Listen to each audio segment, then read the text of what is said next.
जासूसी और एक्शन से भरपूर एक ऐसे नौजवान की कहानी।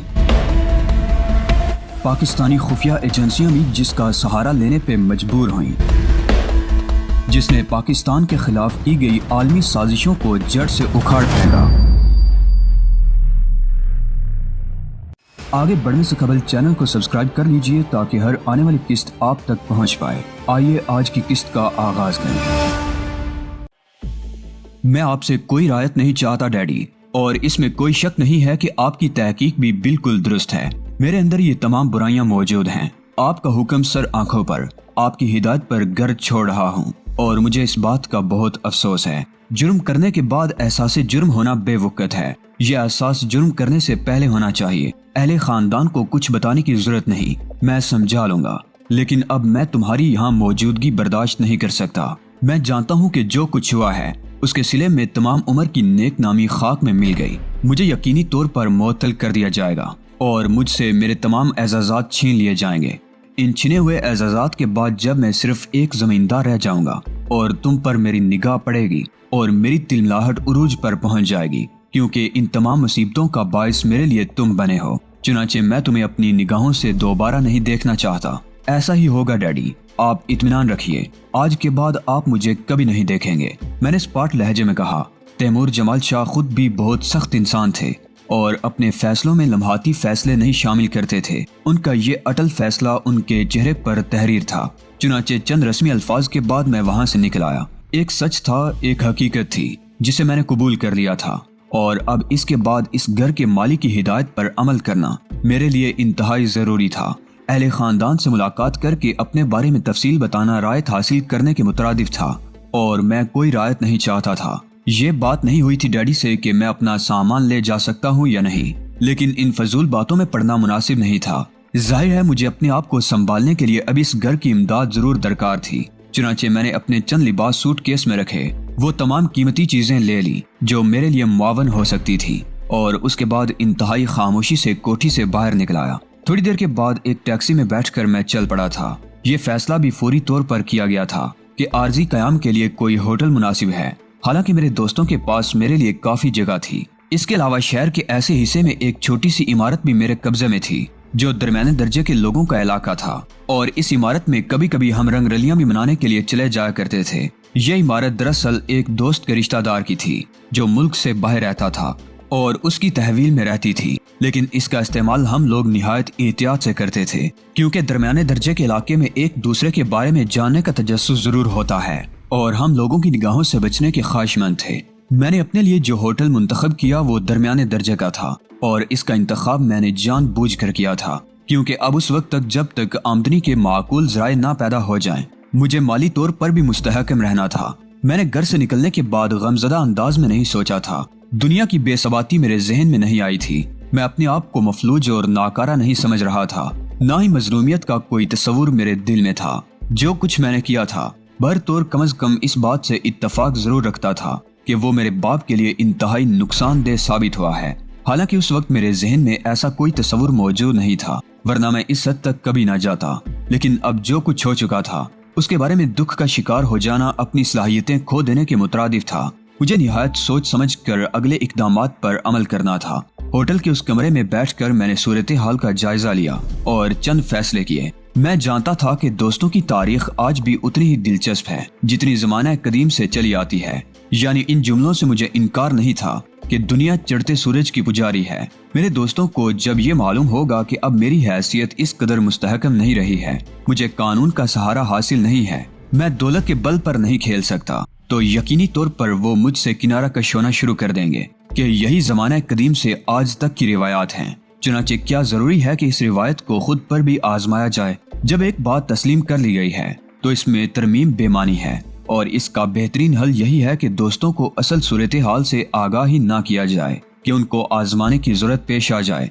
वो मेरे काम करते रहेंगे अगर उन्हें इस बात का यकीन रहे कि मैं इसी हैसियत का मालिक हूँ। इस सिलसिले में मैंने किसी जज्बाती तकल्लुफ से काम नहीं लिया था। अलबत्ता मैं ये सोचता रहा था कि अब मुझे करना क्या चाहिए। बहुत से उल्टे सीधे मंसूबों के बाद एक तजवीज पर मेरा जहन जम गया। कम अज कम मुझे ये इल्म है कि रूबीला पुलिस के कब्जे में है, और रूबीला ही सारी वारदात का बायस बनी थी। पुलिस उससे मालूमात हासिल कर रही होगी प्रोफेसर शोडान कहाँ गया? उसके बारे में रोबीला को यकीनी तौर पर मालूम होगा।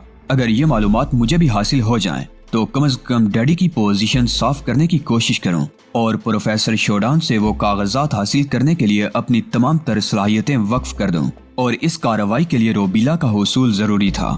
मैंने जहन दौड़ाया कि इस सिलसिले में कौन कौन से लोग मेरे काम आ सकते हैं। तौफीक एक अजीब सी शख्सियत का मालिक था। आप तौफीक को ना भूले होंगे, जिससे मैंने अपनी कहानी का आगाज किया है।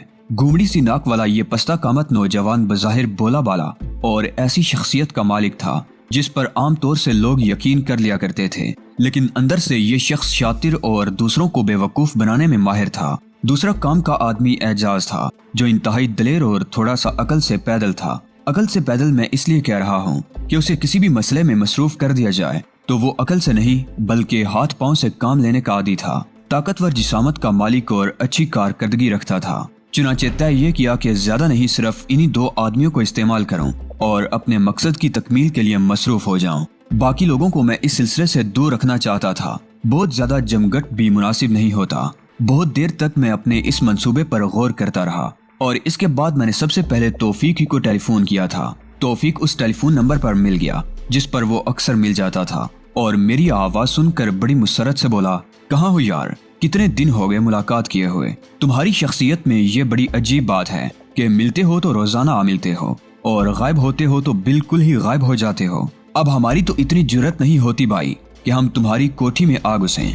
फजूल बातों से गुरेज करो। एजाज को तलाश करके तुम दोनों मेरे पास आ जाओ। मैं इस वक्त होटल मज़ारू के कमरा नंबर 20 में मुकीम हूँ। कहाँ? तौफीक ने मुतखय्यराना अंदाज में पूछा।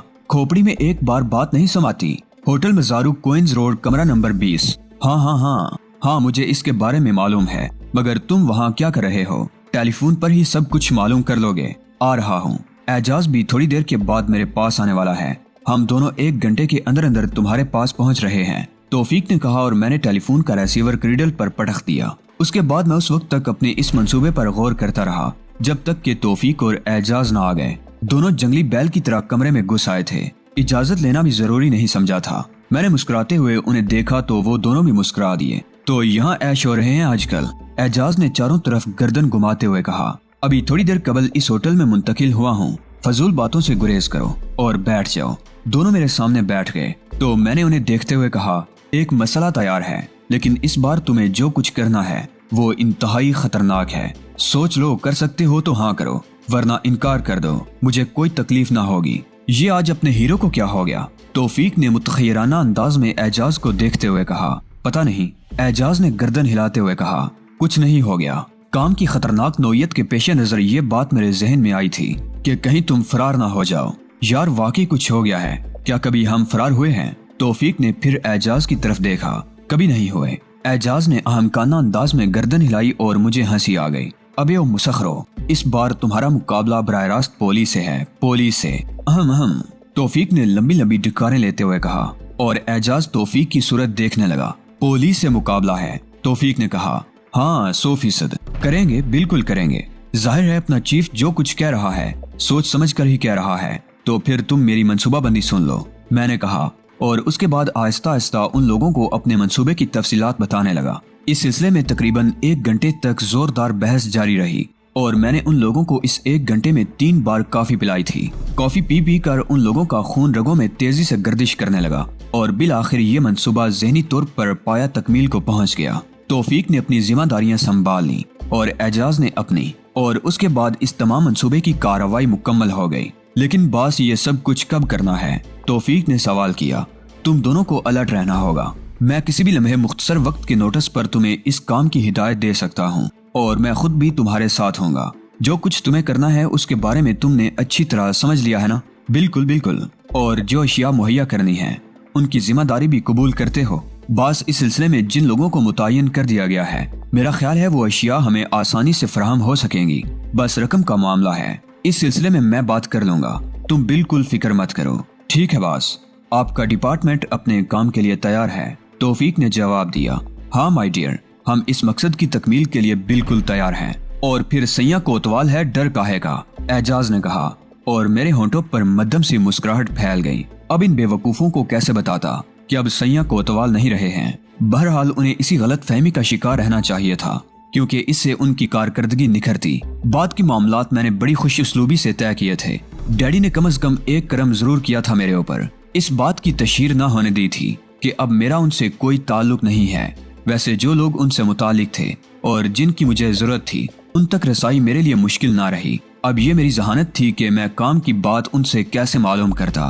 गरज ये कि सारी ही कार्रवाई जारी रही। होटल में मुझे कोई तकलीफ नहीं थी, बल्कि एक तरह से इस तब्दीली से लुत्फ हासिल हो रहा था। दोस्तों से भी मुलाकात नहीं की थी, अलबत्ता उस घर को जरा अपने मतलब के लिए दुरुस्त कर लिया था, जो इससे पहले हमारी रंगरलियों में काम आता था, लेकिन अब इसे मैंने एक अहम काम के लिए मुंतखब किया था। बिलाखिर वो वक्त आ गया जब मुझे अपने मकसद की तकमील करना थी। रोबीला को दूसरे दिन सुबह 9:30 बजे अदालत में रिमांड के लिए पेश किया जाना था और मुझे मुकम्मल तफसीलात मालूम हो गई थी कि किस नंबर की वैन रोबीला को लेकर अदालत जाएगी और उसे कौन कौन से रास्ते से गुजरना होगा। एजाज और तौफीक को बाकायदा रिहर्सल करा दी गई थी, जगह भी मुंतखब कर ली गई थी और शायद इसे मैं अपनी खुशबख्ती ही समझता हूँ कि रास्ता एक ऐसी जगह से गुजरता था जो अक्सर सुनसान और वीरान होती थी और वहाँ ट्रैफिक न होने के बराबर था। दूसरे दिन वक्त मुकर्रर पर तौफीक और एजाज अपनी जगह पहुँच गए। उनके पास एक शानदार बंद गाड़ी थी जिसमें उन्हें अपना ये काम अंजाम देना था।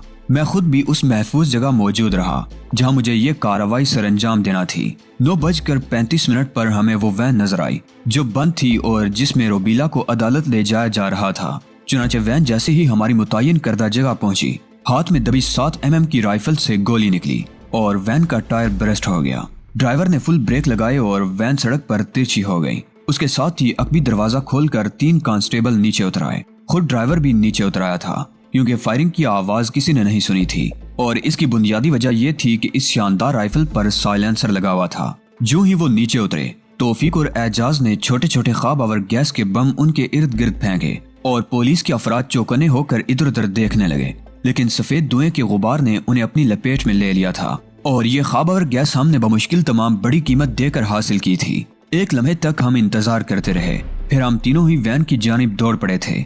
तौफीक और एजाज के हाथ में भी पिस्तौल दबे हुए थे, मेरे पास राइफल मौजूद थी। आन की आन में हम लोग वैन के करीब पहुंच गए। नतीजा खातिर खा निकला था। वैन से नीचे उतरने वाले तमाम ही अफराद बेहोशी की कैफियत में दाखिल हो गए थे और आहिस्ता आहिस्ता जमीन पर बैठते चले जा रहे थे।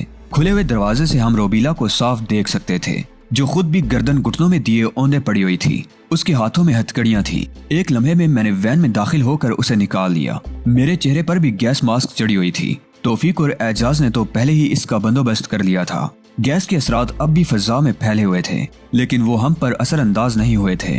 चुनांचे रोबीला को फौरन ही उस वैन में मुंतकिल कर दिया गया जो हमने अपने मकसद के लिए हासिल की थी। खुशबख्ती हमारा साथ दे रही थी। अभी तक यहाँ से कोई और गाड़ी नहीं गुजरी थी। चुनांचे वैन स्टार्ट करके हम बर्क रफ्तारी से चल पड़े। बहुत दूर से कोई ट्रक आता हुआ नजर आ रहा था, लेकिन हमने रफ्तार इतनी तेज रखी कि आन की आन में हम उस जगह से इतनी दूर निकल आए कि अगर अब हमारा ताक्कुब भी किया जाता तो बेमकसद होता, क्योंकि हमें पाना अब उनके बस की बात नहीं थी। हम लोग ये सफर करते रहे और थोड़ी देर के बाद उस जगह पहुंच गए जहां हमें रोबीला को ले जाना था, यानी हमारा वही घर जो इस मुतवसत आबादी में था। एक लम्हे के अंदर अंदर रोबीला को अंदर मुंतकिल कर दिया गया। तौफीक और एजाज ने उसकी सूरत देखते हुए गर्दन हिलाकर कहा, कमाल है जहांगीर भाई, तुम जब भी ताड़ते हो कोई आला पाए की चीज ही ताड़ते हो, लेकिन ये पुलिस की तहवील में क्यों थी? मैं घूसा मार कर तुम्हारे चेहरे से तुम्हारी इस नाक को हमेशा के लिए गायब कर दूंगा। क्या ये सवालात का वक्त है?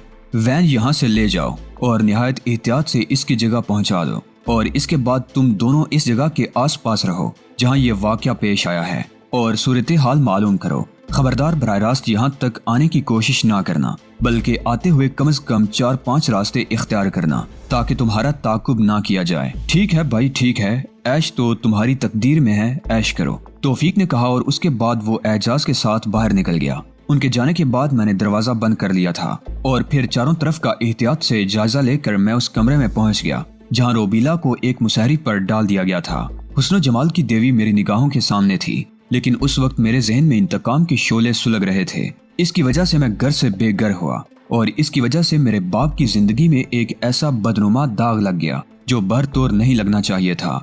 मेरी जलती हुई निगाहें रोबीला के चेहरे पर जमी हुई थी और उस वक्त मैं उसके हुस्न जमाल से बिल्कुल मुतासिर ना था, बल्कि उसके होश में आने का मुंतजर था ताकि उससे उसकी कार्रवाई के मुतालिक मालूमात हासिल कर सकूं। और उस वक्त मेरी जिंदगी का सबसे अहम मकसद यही था। روبیلا کو ہوش میں آنے میں زیادہ دیر نہ لگی۔ وہ کچھ دیر ماحول کا جائزہ لیتی رہی، پھر اس کی نظریں مجھ پر جم گئیں جیسے وہ مجھے پہچاننے کی کوشش کر رہی ہو۔ اس کے بعد وہ چونک پڑی۔ اس نے اٹھنے کی کوشش کی لیکن ہتھکڑیوں کی وجہ سے اس کوشش میں کامیاب نہ ہو سکی۔ میں تلخ نظروں سے اسے دیکھتا رہا۔ وہ خشک ہونٹوں پر زبان پھیر رہی تھی۔ پھر اس نے کمزور آواز میں کہا، پانی مل سکے گا؟ میں نے ایک گہری سانس لی اور اپنی جگہ سے اٹھا اور پھر پانی لے کر اس کے پاس آ گیا۔ پانی بھی مجھے اپنے ہاتھ سے پلانا پڑا تھا۔